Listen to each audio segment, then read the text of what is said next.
Hello everyone, welcome to Teja academy. Telangana జిల్లా court మరియు high court ఉద్యోగాలకు ప్రిపేర్ అవుతున్నటువంటి అభ్యర్థులకు గుడ్ న్యూస్ అండి.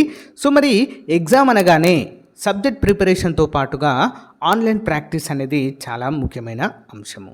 సో ప్రాక్టీస్ లేనిదే మనము టైం మేనేజ్మెంట్ చేయలేము, విజయం కూడా సాధించలేము. దీన్ని దృష్టిలో ఉంచుకొని టాప్ 25 గ్రాండ్ టెస్ట్లని కేవలము రూ. 99కే అభ్యర్థులకైతే అందజేస్తున్నామండి. సో ఒకసారి యాప్ డౌన్లోడ్ చేసుకొని డైలీ ప్రాక్టీస్ చేయండి అప్ టు ఎగ్జామ్ వరకు. సో మీకు చాలా మంచి ప్రాక్టీస్ అవుతుంది, ఎందుకంటే ఆన్లైన్లోనే మనకు పరీక్ష అనేది ఉంటుంది. సో ఇక్కడ మన యాప్లో ఏంటంటే డైరెక్ట్ కోర్ట్ ఎగ్జామ్స్ ఏ విధంగా ఉంటున్నాయో అలానే మన యాప్లో కూడా మీరు ఎగ్జామ్ అయితే రాయవచ్చు, రిజల్ట్ చూసుకోవచ్చు, ఎన్ని మార్కులు వస్తున్నాయనేది కూడా తెలుసుకోవచ్చు. చాలా మంచి ప్రాక్టీస్ అయితే అవుతుంది. 25 గ్రాండ్ టెస్ట్లు ఉన్నాయి. సో వెంటనే కోర్స్ అయితే తీసుకోండి ఫ్రెండ్స్. యాప్ లింక్ వీడియో డిస్క్రిప్షన్లో ఉంటుంది. ఏమైనా డౌట్ ఉంటే లేదా యాప్ లింక్ కావాలన్నా కూడా కామెంట్ చేయండి. Thank you. సో గైస్, ఆధునిక భారతదేశ చరిత్రకు సంబంధించినటువంటి క్లాస్ అయితే మనము నిన్న చూసాము. దానికి కంటిన్యూస్ క్లాస్గా దీన్ని అయితే మనం ఇప్పుడు చూడబోతున్నామండి. చాలా చాలా ఇంపార్టెంట్, ఓకేనా. మనకు అన్ని కాంపిటేటివ్ ఎగ్జామ్స్లో ఆధునిక భారతదేశ చరిత్ర యొక్క పాత్ర చాలా ఎక్కువగా ఉంటుందండి. మనకు నోటిఫికేషన్లో కూడా అడుగుతారు, ఓకేనా. Indian history syllabus mainly focused on ఏంటి, ఇండియన్ మోడర్న్ హిస్టరీ. కాబట్టి దీనిపైన కొంచెం మనము కాన్సన్ట్రేట్ అయితే చేయాలి, ఓకే. సో వీడియోని ఎండ్ వరకు చూడండి. మొదటిసారి మన ఛానల్ చూస్తున్న వారు సబ్స్క్రైబ్ చేయడం మాత్రము మర్చిపోవద్దు, ఓకేనా. Let's dive into the class. Question number 1, భారతదేశపు చివరి బ్రిటిష్ గవర్నర్ జనరల్ లేదా వైస్రాయ్ ఎవరు? Who was the last British governor general or viceroy of India? Answer option C, Lord Mountbatten. Lord Mountbatten June 3 plan అంటే Mountbatten plan ద్వారా భారతదేశ విభజనను మరియు స్వతంత్ర ప్రక్రియను పూర్తి చేయడము జరిగింది, ఓకేనా. అంటే బ్రిటిష్ వారి తరఫున చివరి గవర్నర్ జనరల్ లార్డ్ మౌంట్ బాటన్ అండి. అంతేకాకుండా మరి స్వతంత్రం వచ్చిన తర్వాత భారతదేశం మొట్టమొదటి మరియు చివరి గవర్నర్ జనరల్ ఎవరు? చక్రవర్తుల రాజగోపాలాచారి గారు, ఓకేనా. బ్రిటిష్ వ్యక్తి అంటే లార్డ్ మౌంట్ బాటన్. మరి మొట్టమొదటి తెలుగు వ్యక్తి, చివరి తెలుగు వ్యక్తి కూడా రాజగోపాలాచారి అని మనము గుర్తుంచుకోవాలి, ఓకే. ఇంపార్టెంట్ ప్రశ్న ఇది. నెక్స్ట్, ఆర్య సమాజ్ను 1875లో స్థాపించింది ఎవరు? Who founded Arya Samaj in 1875? ఎవరండి? స్వామి దయానంద సరస్వతి. ముంబైలో ఆర్య సమాజాన్ని స్థాపించిన దయానంద సరస్వతి వేదాలకు తరలిపోండు, గో బ్యాక్ టు వేదాస్ అనే నినాదాన్ని ఇచ్చారు. మరియు సత్యార్థ ప్రకాష్ గ్రంథాన్ని కూడా వీరు రాయడము జరిగింది. అంతేకాకుండా శుద్ధి ఉద్యమాన్ని స్థాపించారండి, ఓకేనా. సో ఆ సమయంలో అంటే వీరి సమయంలో, దయానంద సరస్వతి గారి సమయంలో చాలామంది ఇస్లాంలోకి కన్వర్ట్ అయ్యారండి. తబ్లిక్ మూమెంట్ అనేది నడిచింది అప్పుడు. దాన్ని తబ్లిక్ మూమెంట్ అంటారు. హిందువులు, ఇతర మతాలకు చెందిన వారు ఇస్లాంలోకి కన్వర్ట్ అయ్యారని చాలామంది. దాన్ని తబ్లిక్ మూమెంట్ అంటారు.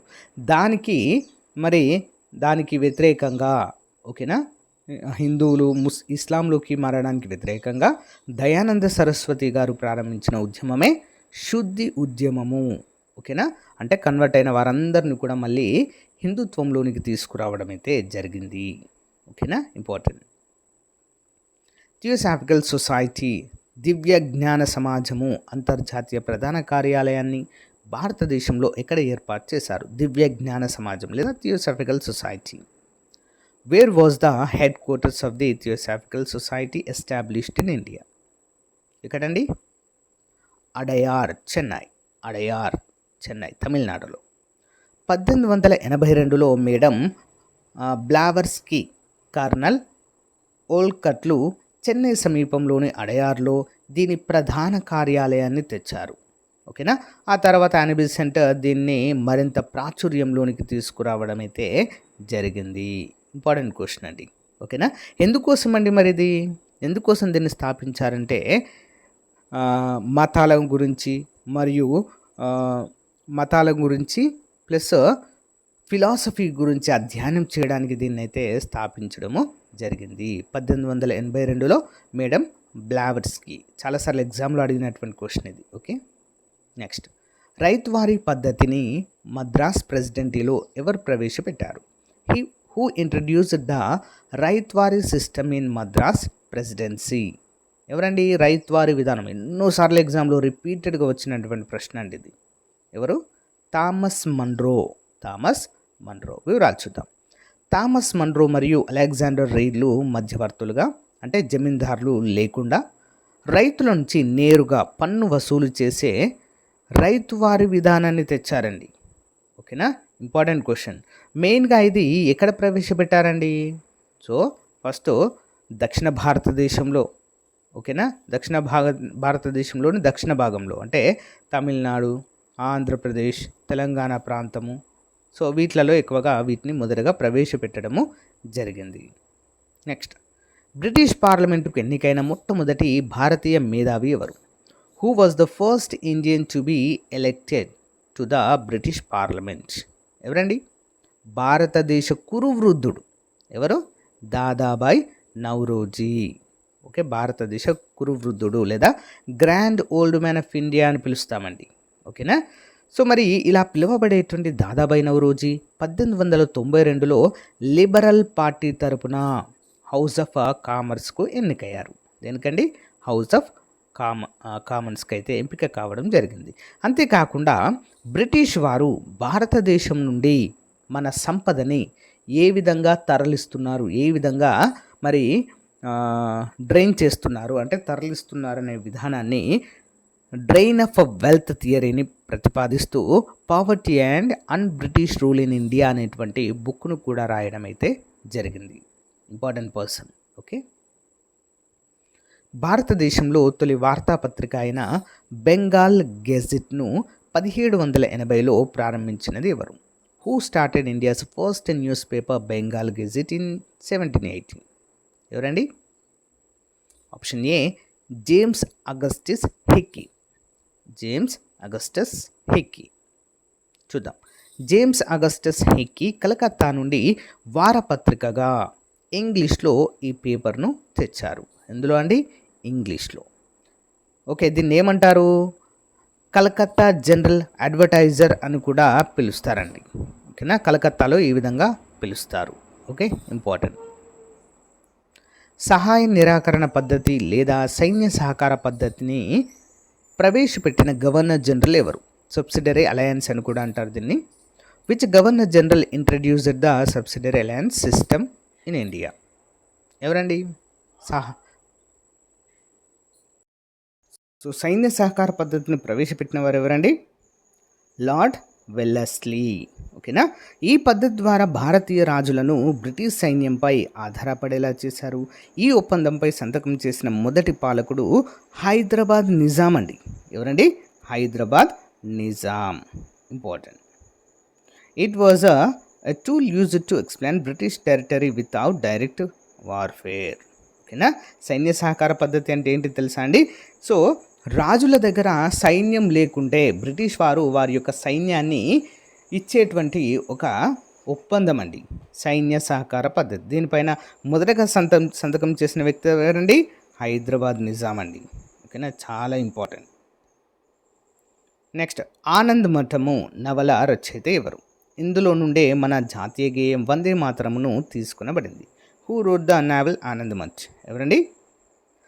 Option B Bankim Chandra Chattopadhyay.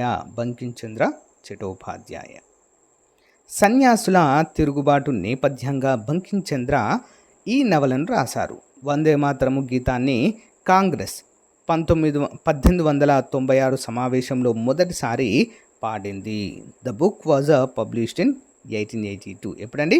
1882లో publish చేయబడింది. Okay, important.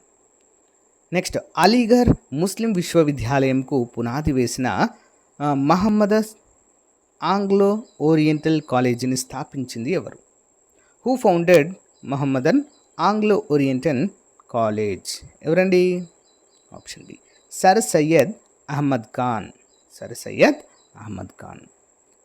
ముస్లింలలో ఆధునిక విద్య, పాశ్చాత్య విజ్ఞానాన్ని పెంపొందించడానికి 1875లో సర్ సయ్యద్ అహ్మద్ ఖాన్ అలీగర్లో దీన్ని స్థాపించడము జరిగింది. ఇంపార్టెంట్ క్వశ్చన్ అండి. మరి దీని తర్వాత సర్ సయ్యద్ అహ్మద్ ఖాన్, ఓకేనా, వీరు ఇస్లాంలో, ఓకేనా, ఇస్లాంలో చాలా సంస్కరణలను తీసుకురావడం జరిగింది. మనము అంటే హిందువులో రాజా రామ్మోహన్ రాయ్ గారు ఎలాగో ఇస్లాంలో అలాంటి సంస్కరణలు తీసుకురావడంలో ప్రముఖ పాత్ర పోషించిన వ్యక్తియే సర్ సయ్యద్ అహ్మద్ ఖాన్ గారుగా చెప్పుకోవచ్చు. ఓకేనా. మరి వీరు 1920లో అలీఘర్ ముస్లిం యూనివర్సిటీని కూడా స్థాపించడము జరిగింది. ఇంపార్టెంట్ క్వశ్చన్ అండి. నెక్స్ట్, వర్నాక్యులర్ ప్రెస్ చట్టాన్ని తెచ్చిన భారతీయ భాషా పత్రికలపై ఆంక్షలు విధించిన వైస్రాయ్ ఎవరు? Which viceroy passed vernacular press act in 1870? ఎవరండి? Lord Lytton. స్థానిక భాషా పత్రికలు బ్రిటిష్ ప్రభుత్వానికి వ్యతిరేకంగా రాయకుండా కట్టడి చేయడానికి లార్డ్ లిట్టన్ ఈ నల్ల చట్టాన్ని తెచ్చారు. ఆ తర్వాత లార్డ్ రిప్పన్ దీన్ని రద్దు చేయడం కూడా జరిగింది. ఓకేనా.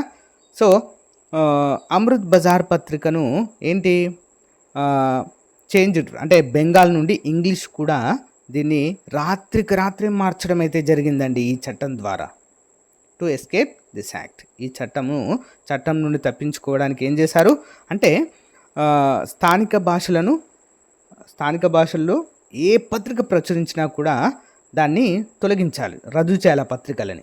సో అమృత్ బజార్ పత్రిక అనేది అప్పట్లో చాలా ఫేమస్, జాతీయవాదాన్ని పెంపొందించడంలో చాలా ప్రముఖ పాత్ర పోషించేది. అయితే రాత్రికి రాత్రి ఏం చేశారు మన వాళ్ళు, బెంగాల్ నుంచి ఇంగ్లీష్ కన్వర్ట్ చేశారు. అప్పుడు ఏమవుతుంది, ఇంగ్లీష్ పత్రికనే కాబట్టి దాన్ని ఎవరు కూడా రద్దు చేయలేరు అనేటువంటి ఉద్దేశంతో. ఓకేనా. నెక్స్ట్, భగత్ సింగ్, సుఖ్దేవ్, రాజ్గురులను ఏ కేసులో ముద్దాయిలుగా నిర్ధారించి 1931 మార్చి 23న ఉరితీశారు? In which case were Bhagat Singh, Sukhdev and Rajguru executed? ఎవరండి? లాహోర్ కుట్ర కేసు. ఓకే, లాహోర్ కుట్ర కేసు.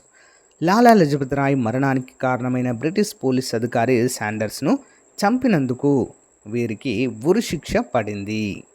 ఓకేనా. సో వీరు ఏం చేశారండి ఉరిశిక్ష సమయంలో అంటే ఇన్క్విలాబ్ జిందాబాద్ అనేటువంటి స్లోగన్స్ ఇవ్వడం అయితే జరిగింది వారికి ఉరి వేస్తున్నటువంటి సమయంలో. ఓకేనా. లాలా లజపత్ రాయ్ మరణానికి కారణంగా ఏం చేశారు, బ్రిటిష్ పోలీస్ అధికారి శాండర్ని చంపేస్తారండి. Okay, important. రామోసీ తిరుగుబాటుకి మహారాష్ట్రలో నాయకత్వం వహించింది ఎవరు? హూ లేదా రామోసీ oppressing in Maharashtra?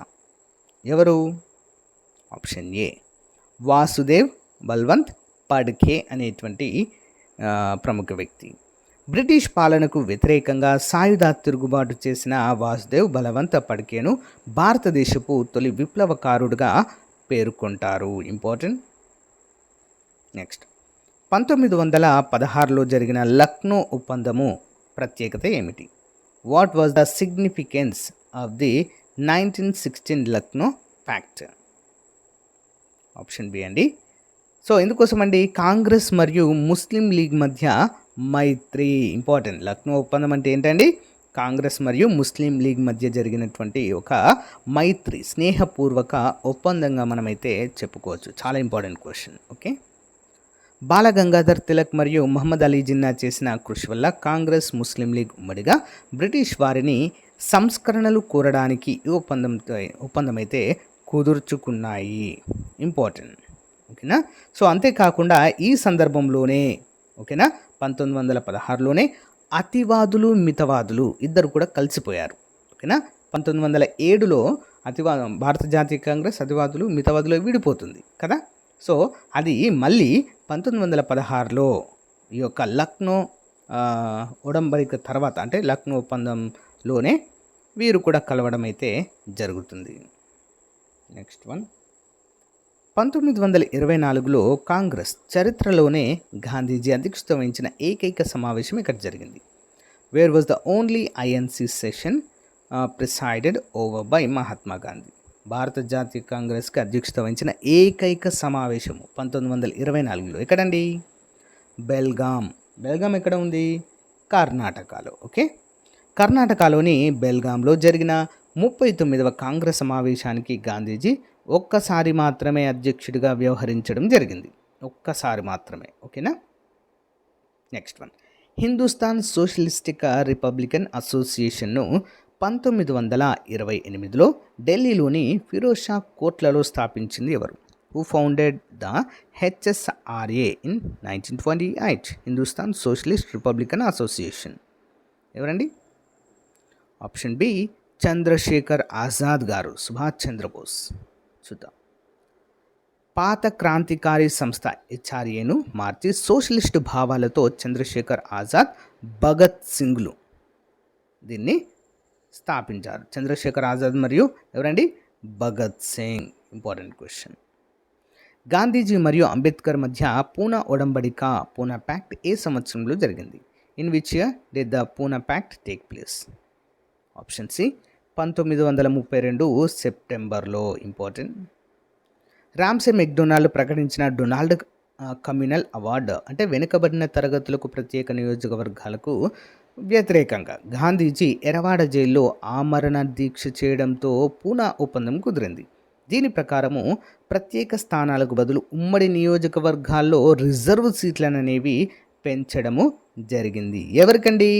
Depressed classes, అంటే అణగారినటువంటి ప్రజలకండి. ఇది అణగారిన వర్గాలకు. ఇదంతా కూడా అంబేద్కర్ గారి కృషిగా మనమైతే చెప్పుకోవచ్చు. ఓకే. పూనా ప్యాక్ట్ ఎవరెవరి మధ్య జరిగింది?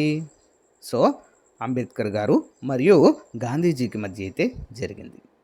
నెక్స్ట్, సుభాష్ చంద్రబోస్ సింగపూర్లో ఆజాద్ హిందూ ఫౌజ్ బాధ్యతలను ఏ సంవత్సరంలో స్వీకరించారు? In which year did Subhash Chandra Bose take charge of the INA in Singapore?